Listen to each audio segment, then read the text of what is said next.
সারদা মায়ের ১৭৩তম জন্মদিন পালিত হচ্ছে আজ ১১ই ডিসেম্বর বৃহস্পতিবার। যারা সারদা দেবী, যারা শ্রীরামকৃষ্ণ ও স্বামীজির ভাবাদর্শে যারা দীক্ষিত, তাদের কাছে আজকের দিনটি অত্যন্ত পবিত্র। প্রতিটি রামকৃষ্ণ মঠ ও মিশনে সারা পৃথিবী জুড়ে আজকের দিনটি বিশেষভাবে পালিত হচ্ছে। সারদা মায়ের জন্ম তারিখ 22শে ডিসেম্বর 1853। তবে রামকৃষ্ণ মিশন বিশুদ্ধ সিদ্ধান্ত পঞ্জিকা মতে তিথি হিসেবে আজকের দিনটি পালন করছেন।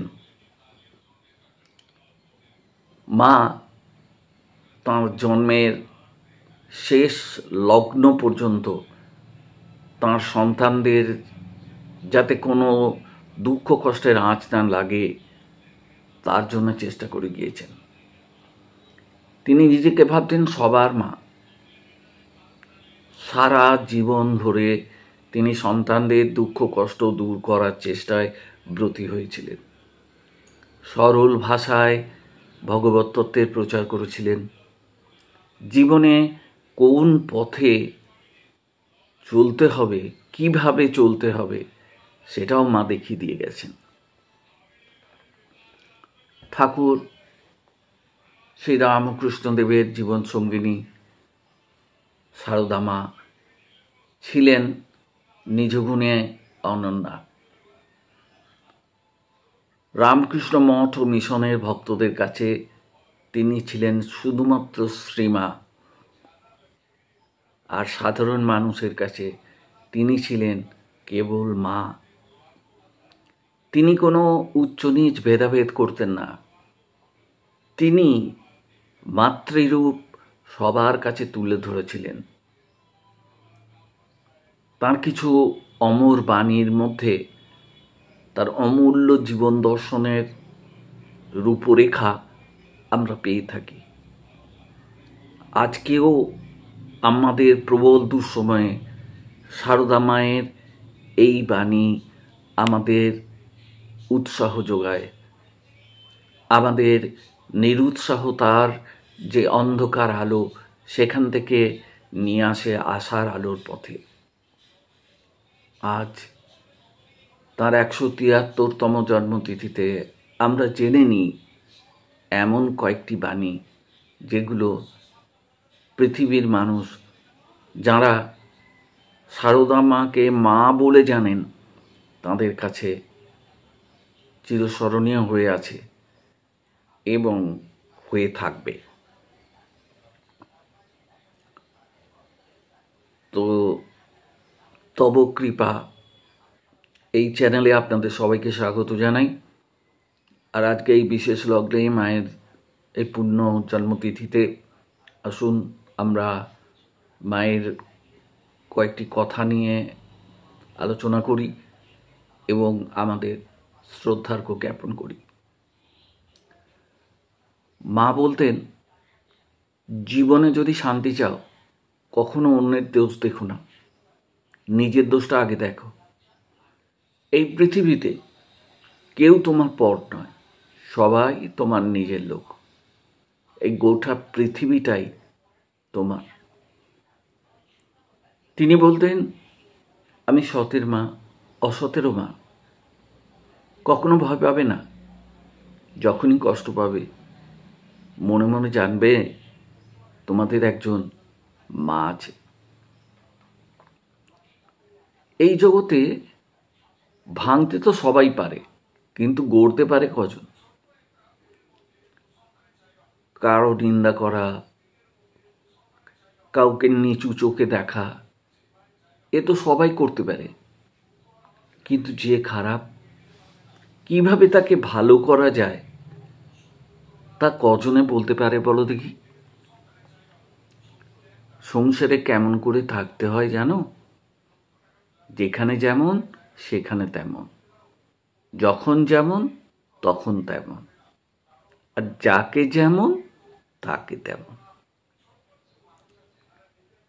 যে অল্পই তুষ্ট থাকে তার কাছে পৃথিবীর দুঃখ কষ্ট অনেক হালকা হয়ে যায়।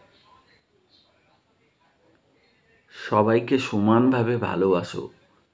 যাকে ভালোবাসো তার কাছ থেকে কিছু দাবি করো না।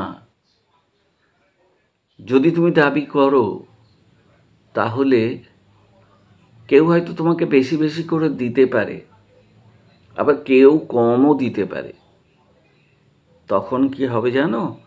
তখন যে বেশি দিচ্ছে তুমি তাকে বেশি ভালোবাসবে। এর ফলে যেটা হবে সেটা হবে তোমার ভালোবাসা সবার প্রতি আর সমান থাকবে না, কখনো বিপদে পড়বে না। এই কথাটা ভাবাই ভুল। খারাপ সময় সবার জীবনেই আসে, তবে তা বরাবর থাকে না। সেতুর নিচ দিয়ে যখন জল যায় তেমনি খারাপ সময়েও কেটে যায় একদিন না একদিন। 100 মানুষকে তুমি খাওয়াতে পারবে না, কিন্তু চোখের সামনে যদি একজন মানুষকে ক্ষুধার্ত দেখো তাহলে পারলে তাকে একটু খেতে দিও। একদম ভয় পাবে না। মানুষের জন্মই হচ্ছে কষ্ট পাওয়ার জন্যে। এমনকি মানব শরীর গ্রহণ করে যে সমস্ত দেবতারা জন্ম নিয়েছেন তাঁরাও এই কষ্টের হাত থেকে রক্ষা পাননি। কষ্টের সময় ধৈর্য ধরো আর ঈশ্বরের নাম করো। ফুল ঘাঁটতে যেমন তুমি ফুলের গন্ধ পাও, চন্দন ঘষতে ঘষতে যেমন তুমি সুগন্ধ পাও, তেমনি ভগবত তত্ত্বের আলোচনা করতে করতে তোমার মনেও তত্ত্বজ্ঞানের উদয় হবে।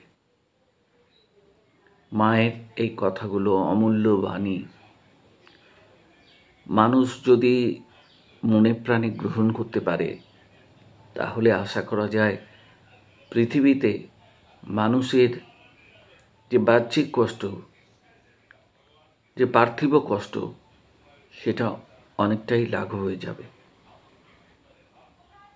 মানুষ তখন কেবলমাত্র শুধুমাত্র নিজের সুখের জন্যে আর দৌড়াদৌড়ি করবে না, একটু আত্মমগ্ন থাকার চেষ্টা করবে, আত্মস্থ থাকার চেষ্টা করবে, ভাববে নিজের ভালো এবং পরেরও ভালো। যাই হোক, মায়ের জন্মদিনে আমরা মায়ের কিছু কথা নিয়ে আলোচনা করলাম। যদি ভিডিওটি ভালো লেগে থাকে তাহলে অবশ্যই আমাদের চ্যানেলটি সাবস্ক্রাইব করবেন, শেয়ার করবেন, লাইক করবেন। আর আমাদের চ্যানেলের সঙ্গে যুক্ত থেকে মা শারদা, ঠাকুর শ্রী শ্রী রামকৃষ্ণদেব এবং স্বামীজির প্রতি আপনাদের শ্রদ্ধা জ্ঞাপন করবেন। আসুন আপনার সুন্দর পৃথিবী গড়ার লক্ষ্যে এগিয়ে যাই। ভালো থাকবেন সবাই।